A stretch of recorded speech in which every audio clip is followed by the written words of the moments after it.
Hi friends, welcome back to the channel Shri Sahi creations. ಇವತ್ತಿನ ವಿಡಿಯೋದಲ್ಲಿ ಆರಳೆ ದಾರನ ಯಾವ ಥರ ಮಾಡ್ಕೋಬೇಕು, ಕ್ರೋಶ ಕುಚ್ಚು ಹಾಕಲಿಕ್ಕೆ 2 ಥ್ರೆಡ್ ಹಾಗೆ 1 ಥ್ರೆಡ್ ಎರಡೂ ರೀತಿ ಕೂಡ ತೋರಿಸ್ಕೊಡ್ತಿದ್ದೀನಿ. ನಾನು ವಿಡಿಯೋನ ಸ್ಕಿಪ್ ಮಾಡಬೇಡಿ, ಕೊನೆವರೆಗೂ ನೋಡಿ. 1 ಥ್ರೆಡ್ಡಿಂದನೂ ತೋರಿಸ್ತೀನಿ, ಹಾಗೆ ಸೇಮ್ ಕಲರ್ 2 ಥ್ರೆಡ್ಡಿಂದನೂ ಆರಳೆ ದಾರನ ಯಾವ ಥರ ಮಾಡಬೇಕು ಅದಕ್ಕೆ ನಾನು ಈ ಥರ 2 ರಟ್ಟುಗಳನ್ನು ತಗೊಂಡಿದ್ದೀನಿ. ಸೈಜ್ ಏನು ಸೇಮ್ ಬೇಕಂತೇನಿಲ್ಲ, ಈ ಥರ ಶೇಪಲ್ಲಿ ಇದ್ದರೆ ಸಾಕು, ಸ್ಕ್ವೇರ್ ಅಥವಾ ರೆಕ್ಟ್ಯಾಂಗಲ್ ಶೇಪಲ್ಲಿ ಇದ್ದರೆ ಸಾಕು. ಇದನ್ನು ಯೂಸ್ ಮಾಡಿಕೊಂಡು ಆರಳೆ ದಾರನ ಮಾಡ್ಕೊಳ್ಳೋದು ತೋರಿಸ್ಕೊಡ್ತಿದ್ದೀನಿ ಫ್ರೆಂಡ್ಸ್. ನಾನು ಮೊದಲು ಕ್ರೋಶ ಕುಚ್ಚು ಹಾಕಲಿಕ್ಕೆ ಬೇಕಾಗಿರೋದು ಆರಳೆ ದಾರ. ಫಸ್ಟು ನೋಡಿ, ಇಲ್ಲಿದು ನಾಟ್ ಇರುತ್ತೆ ಸ್ಟಾರ್ಟಿಂಗಲ್ಲಿ, ಯೂಸ್ ಮಾಡಿಲ್ಲ ಈ ಥ್ರೆಡ್ನ. ಇದನ್ನು ಈ ಥರ ಕಟ್ ಮಾಡ್ಕೋಬೇಕು, ಓಪನ್ ಆಗುತ್ತೆ ಥ್ರೆಡ್ಡು. ಇದು ಕೂಡ ಓಪನ್ ಮಾಡ್ಕೋತೀನಿ. ಬಿಗಿನರ್ಸ್ ಕೂಡ ಕೇಳ್ತಿರ್ತಾರೆ ಯಾವ ಥರ ಮಾಡ್ಕೋಬೇಕು ಆರಳೆ ದಾರನಂತ, ಹಾಗಾಗಿ ತೋರಿಸ್ಕೊಡ್ತಿದ್ದೀನಿ. ಮೊದಲು ನಾನು 1 ಥ್ರೆಡ್ಡಿಂದ ಯಾವ ಥರ ಮಾಡ್ಕೋಬೇಕಂತ ತೋರಿಸ್ಕೊಡ್ತೀನಿ. ಇದು ಸ್ಟಾರ್ಟಿಂಗ್ ಥ್ರೆಡ್ಡು ನೋಡಿ, ಇದು ಸ್ಟಾರ್ಟಿಂಗು. ಇದನ್ನು ಮೊದಲು ನಾವು ಈ ಥರ ಫಸ್ಟ್ 1 ರಟ್ಟಕ್ಕೆ ಸುತ್ಕೋಬೇಕು. ಓಕೆ, ಲೆಫ್ಟ್ ಹ್ಯಾಂಡಿಂದ ಇಲ್ಲಿ ಬ್ಯಾಲೆನ್ಸ್ ಮಾಡ್ಕೊಳ್ಳಿ, ಈ ಥರ ಸುತ್ಕೊಳ್ಳಿ. ಮೊದಲು ಸಿಂಗಲ್ ಒಂದೇ ಎಳೆ ದಾರನ ಸುತ್ಕೋಬೇಕು. ಈ ಥರ ಸುತ್ತುತ್ತಾ ಹೋಗಿ ನಾನು ಸ್ವಲ್ಪ ಸುತ್ತಿ ತೋರಿಸ್ತೀನಿ ಯಾವ ಥರ ಮಾಡ್ಕೋಬೇಕಂತ. ನೀವು ಅಂದಾಜು ಮೇಲೆ ಒಂದು ಸೀರೆಗೆ ಎಷ್ಟು ಹೋಗ್ಬೋದು ಅಂತ ನೋಡಿಕೊಂಡು ಅಳತೆ ಇಟ್ಕೊಂಡು ಸುತ್ಕೋಬೇಕಾಗತ್ತೆ. ಇಲ್ಲಿ ನಾನು ಸ್ವಲ್ಪ ಮಾತ್ರ ಸುತ್ತಿ ತೋರಿಸ್ತಿದ್ದೀನಿ. ಓಕೆ, ಇಷ್ಟು ಸುತ್ತಿ ತೋರಿಸ್ತೀನಿ ನೋಡಿ. 1 ಎಳೆ ಆಯಿತು ಇವಾಗ. ಈಗ ನೆಕ್ಸ್ಟ್ ಈ 2 ಥ್ರೆಡ್ನ ಈ ಥರ ಫೋಲ್ಡ್ ಮಾಡ್ಕೋಬೇಕು ನೋಡಿ, ಈ ಥರ ಮಾಡ್ಕೋಬೇಕು. ತೋರಿಸ್ತೀನಿ ನೋಡಿ ನನ್ನ ಸರ. ಈ ಥರ ಫೋಲ್ಡ್ ಮಾಡ್ಕೊಳ್ಳಿ, 2 ಸೇರಿ ಈ ಥರ ಮಾಡ್ಕೋಬೇಕು. ಈಗ 2 ಎಳೆ ಬರುತ್ತೆ ಇವಾಗ ನೋಡಿ. ಇದು 1 ಎಳೆ ರಟ್ಟಕ್ಕೆ ಸುತ್ತಿರ್ತೀವಲ್ಲ, ಅದು 1 ಎಳೆ ಮತ್ತು ಆ ಥ್ರೆಡ್ಡಿಂದು. ಇವಾಗ ನೆಕ್ಸ್ಟ್ ರಟ್ಟಕ್ಕೆ ಸುತ್ಕೊಳ್ಳೋಕ್ಕೆ ಸ್ಟಾರ್ಟ್ ಮಾಡಬೇಕು. ಇವಾಗ ಈ ಥರ ಲೆಫ್ಟ್ ಹ್ಯಾಂಡಿಂದ ಬ್ಯಾಲೆನ್ಸ್ನ ಮಾಡ್ಕೊಳ್ಳಿ. ಲೆಫ್ಟ್ ಹ್ಯಾಂಡಿಂದ ಬ್ಯಾಲೆನ್ಸ್ ಮಾಡಿ ಇದನ್ನು ನಾವು ಇಲ್ಲಿ ಒಂದು ಕಡೆ ಇಟ್ಕೋಬೇಕು. ಇಟ್ಕೊಂಡು ಅದ್ರ ಮೇಲೆ ಏನಾದರೂ ವಜ್ಜೆ ಇರುವಂತಹದ್ದು ವಸ್ತು ಆಗಿರ್ಬೋದು, ಇಲ್ಲ ಕ್ಲಿಪ್ ಆದರೂ ಹಚ್ಕೋಬೇಕು ನೋಡಿ. ಈ ಥರ ನೆಕ್ಸ್ಟ್ 2 ಥ್ರೆಡ್ನ ತಗೊಂಡು ನೆಕ್ಸ್ಟ್ ಇನ್ನೊಂದು ರಟ್ಟಕ್ಕೆ ಸುತ್ತುತ್ತಾ ಹೋಗ್ತೀನಿ ನೋಡಿ. ಈ ಥರ ಸುತ್ಕೋಬೇಕು. ನೆಕ್ಸ್ಟ್ ಈಗ 2 ಎಳೆ ನಾನು ಸುತ್ಕೋತಿರೋದು, ಇದನ್ನು ಈ ಥರ ಬಿಡಿಸ್ಕೋಬೇಕು. ಈಗ 2 ಎಳೆ ದಾರನ ಸುತ್ಕೋತಿದ್ದೀನಿ, ಹೀಗೆ ಸುತ್ಕೊಳ್ತಾ ಹೋಗಿ. ಓಕೆ, ಕಂಪ್ಲೀಟ್ ಆಯ್ತು ಇದು. ಈಗ ನೋಡಿ, 2 ಎಳೆ ರಟ್ಟಕ್ಕೆ ಸುತ್ತಿರೋ 2 ಎಳೆ, ಹಾಗೆ ಈ ಥ್ರೆಡ್ಡಲ್ಲಿರೋ 1 ಎಳೆ ಸೇರಿ ಈ ಥರ ಫೋಲ್ಡ್ ಮಾಡ್ಕೊಳ್ಳಿ 1 ಎಳೆ ಥ್ರೆಡ್ನ. ಈಗ 3 ಎಳೆ ದಾರ ಆಯಿತು ನೋಡಿ, ಇದನ್ನು ಸೇರಿ 3 ಎಳೆ ದಾರ ಆಯಿತು. ಈಗ ನೆಕ್ಸ್ಟ್ ಇನ್ನೊಂದು ಖಾಲಿ ಆಗಿದೆಯಲ್ಲ, ಆ ರಟ್ಟಕ್ಕೆ ಸುತ್ಕೋಬೇಕಾಗತ್ತೆ ನಾವು. ಇವಾಗ ಇದನ್ನು ಇಲ್ಲಿ ಇಟ್ಕೊಳ್ಳಿ, ಇದ್ರ ಮೇಲೆ ಏನಾದರೂ ವಜ್ಜೆ ಇಟ್ಕೊಳ್ಳಿ ವಸ್ತುನ, ಅಥವಾ ಕ್ಲಿಪ್ ಹಾಕಿದ್ರೂ ನಡೆಯುತ್ತೆ. ಈಗ 3 ಎಳೆ ಆಯಿತು, ರಟ್ಟಕ್ಕೆ ಸುತ್ತಿರೋ 2 ಎಳೆ, ಹಾಗೆ ಈ ಥ್ರೆಡ್ಡಲ್ಲಿರೋ 1 ಎಳೆ ಸೇರಿ 3 ಎಳೆ ಆಯಿತು. ಈಗ ಲೆಫ್ಟ್ ಹ್ಯಾಂಡಿಂದ ಈ ಥ್ರೆಡ್ನ ಬ್ಯಾಲೆನ್ಸ್ ಮಾಡಿಕೊಂಡು ಮತ್ತೆ ಸುತ್ಕೋಬೇಕು. ಈಗ 3 ಎಳೆ ಥ್ರೆಡ್ನ ಸುತ್ಕೋತಿದ್ದೀನಿ ನೋಡಿ. ಇದೇ ಥರ ಕಂಟಿನ್ಯೂ ಮಾಡ್ತಾ ಹೋಗಬೇಕು. ಓಕೆ, 3 ಎಳೆ ಥ್ರೆಡ್ನ ಸುತ್ಕೋತಿದ್ದೀನಿ. ಈಗ ಕ್ರೋಶ ಕುಚ್ಚು ಹಾಕಬೇಕಂದ್ರೆ ಫ್ರೆಂಡ್ಸ್, ಮೊದಲು 6 ಎಳೆ ದಾರ ಬೇಕೇ ಬೇಕು. ಹಾಗಾಗಿ ಮೊದಲು ಕಲಿಬೇಕಾಗಿರೋ ನೀವು ವಿಷಯ ಅಂದರೆ 6 ಎಳೆ ದಾರನ ಯಾವ ಥರ ಮಾಡ್ಕೋಬೇಕಂತ. ಹಾಗಾಗಿ ತೋರಿಸ್ಕೊಡ್ತಿದ್ದೀನಿ. ನನಗೆ ಒಬ್ಬರು ರಿಕ್ವೆಸ್ಟ್ ಕೂಡ ಮಾಡ್ಕೊಂಡಿದ್ರು ಯಾವ ಥರ ಮಾಡ್ಕೋಬೇಕು ಅಂತ. ಓಕೆ, ಇವಾಗ ಇದು 3 ಎಳೆ ಆಯಿತು. ಈಗ ಈ ಸಿಂಗಲ್ ಥ್ರೆಡ್ ಇದೆಯಲ್ಲ, ಅದನ್ನು ಸೇರಿ 4 ಎಳೆ ದಾರ ಆಯಿತು.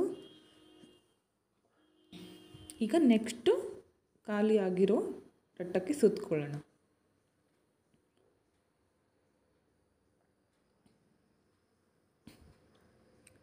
ಓಕೆ, ಈಗ ಇದನ್ನು ಬ್ಯಾಲೆನ್ಸ್ ಮಾಡ್ಕೋತೀನಿ ಇಲ್ಲಿ.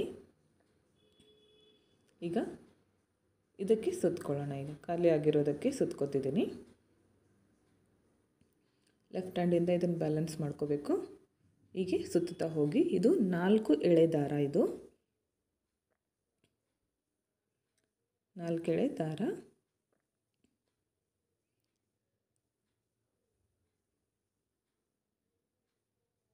ಈ ಥರ ಮೊದಲು ಬಿಡಿಸ್ಕೊಂಡು ಬಿಡಿ ಸ್ವಲ್ಪ. ಇದು ತುಂಬ ಈಸಿ ಆಗಿರುವ ಮೆಥಡ್ ಫ್ರೆಂಡ್ಸ್. ಇದು ಅರಳೆ ದಾರ ಮಾಡ್ಕೊಳ್ಳೋದು.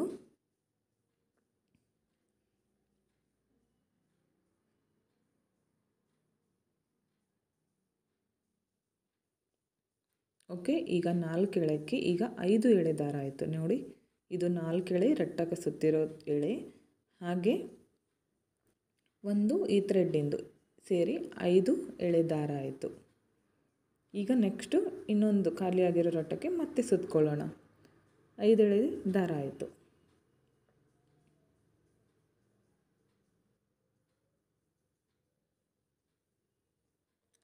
ಈಗ ಇದಕ್ಕೆ ಮತ್ತೆ ಸುತ್ಕೊಳ್ಳೋಣ. 5 ಎಳೆ ದಾರ ಆಯಿತು.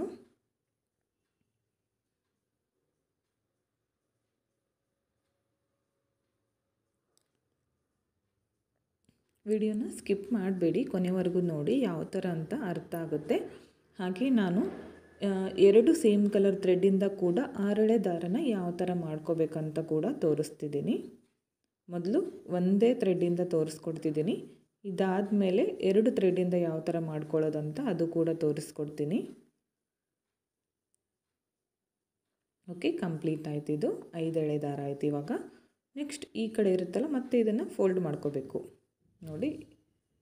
ಇದು ಫೋಲ್ಡ್ ಮಾಡಿದರೆ ಇವಾಗ 6 ಎಳೆ ಆಗುತ್ತೆ. ಅದಕ್ಕೆ ಸುತ್ಕೊಂಡ್ರೆ ಇದನ್ನು ಕಂಪ್ಲೀಟ್ ಆದಮೇಲೆ ನೀವು ಈ ರಟ್ಟಗೆ ಬೇಕಾದರೂ ಸುತ್ಕೊಳ್ಳಿ, ಇಲ್ಲ ಅಂದರೆ ಒಂದು ಸ್ಮಾಲ್ ರಟ್ಟಕ್ಕೆ ಸುತ್ಕೊಂಡ್ರೂ ನಡೆಯುತ್ತೆ. ಇಲ್ಲ ಅಂದರೆ ಥ್ರೆಡ್ ಒಳಗಡೆ ಇರುತ್ತಲ್ಲ ಅದಕ್ಕೆ ಕೂಡ ಸುತ್ಕೋಬೋದು ಕೋನ್ಗೆ ನೋಡಿ. ಇದು 6 ಎಳೆ ಸುತ್ಕೋತಿರೋದು. ಇವಾಗ ಇದೇ ಥರ ನೀವು ಒಂದು ಸ್ಯಾರಿಗೆ ಎಷ್ಟು ಬೇಕಾಗುತ್ತೋ ಅಷ್ಟು ಥ್ರೆಡ್ನ ಸುತ್ಕೋಬೇಕಾಗುತ್ತೆ. ನಾನು ಸ್ವಲ್ಪ ಮಾತ್ರ ಸುತ್ಕೊಂಡಿದ್ದೀನಿ. ಇಲ್ಲಿ ಸಾರಿಗಂದರೆ ಜಾಸ್ತಿ ಬೇಕಾಗುತ್ತೆ. ನೀವು ಒಂದು ಅಂದಾಜಲ್ಲಿ ನೋಡಿಕೊಂಡು ಸುತ್ಕೊಳ್ಳಿ. ಓಕೆ, ಕಂಪ್ಲೀಟ್ ಆದಮೇಲೆ ಇದನ್ನು ಕಟ್ ಮಾಡ್ಕೊಳ್ಳಿ. ಕಟ್ ಮಾಡಿಕೊಂಡು ಥ್ರೆಡ್ನ ಒಂದು ನಾಟ್ ಹಾಕಿ ಇಟ್ಕೊಂಡ್ಬಿಡಬೇಕು.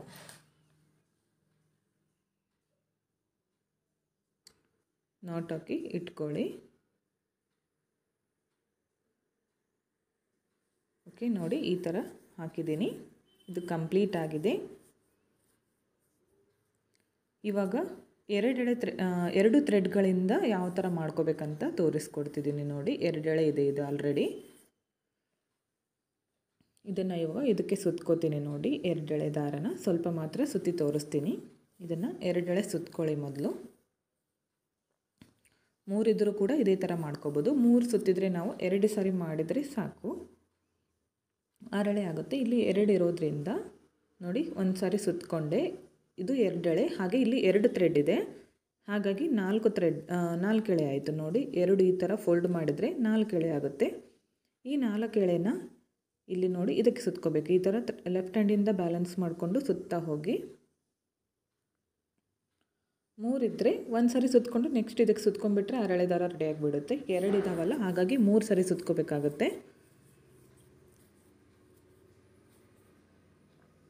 ಓಕೆ, ಕಂಪ್ಲೀಟ್ ಆಯಿತು. ನೆಕ್ಸ್ಟ್ ಇದನ್ನು ಕೆಳಗಡೆ ಇಟ್ಕೋತೀನಿ. ಇವಾಗ ಖಾಲಿಯಾಗಿರೋ ರಟ್ಟನ್ನು ತಗೋತೀನಿ. ಮತ್ತು ಇವಾಗ 2 ಇರುತ್ತಲ್ಲ ಥ್ರೆಡ್ಡು, ಅದನ್ನು ಮತ್ತೆ ಈ ಥರ ಫೋಲ್ಡ್ ಮಾಡ್ಕೋಬೇಕು. ಅವಾಗ 6 ಎಳೆ ಆಗುತ್ತೆ ನಮಗೆ. ರಟ್ಟಕ್ಕೆ ಸುತ್ತಿರೋದು 4 ಎಳೆ, ಹಾಗೆ ಥ್ರೆಡ್ಡಲ್ಲಿರೋದು 2 ಎಳೆ, 2 ಎಲ್ಲ ಸೇರಿ 6 ಎಳೆ ದಾರ ಆಗುತ್ತೆ. ಇವಾಗ ಇದನ್ನು ಈ ರಟ್ಟಕ್ಕೆ ಸುತ್ಕೋಬೇಕು. 6 ಎಳೆ ದಾರ ರೆಡಿ ಆಯಿತು.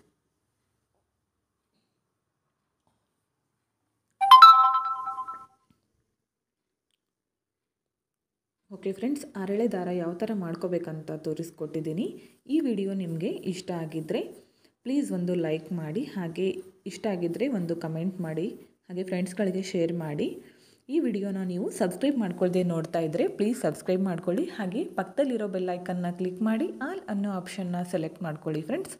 ನಾನು ವಿಡಿಯೋ ಹಾಕಿದ ತಕ್ಷಣ ಮೊದಲು ನಿಮಗೆ ನೋಟಿಫಿಕೇಷನ್ ಬಂದು ತಲುಪುತ್ತೆ ಫ್ರೆಂಡ್ಸ್. ಓಕೆ, ನೋಡಿ ರೆಡಿ ಆಯಿತು. Thank you friends. Thank you for watching.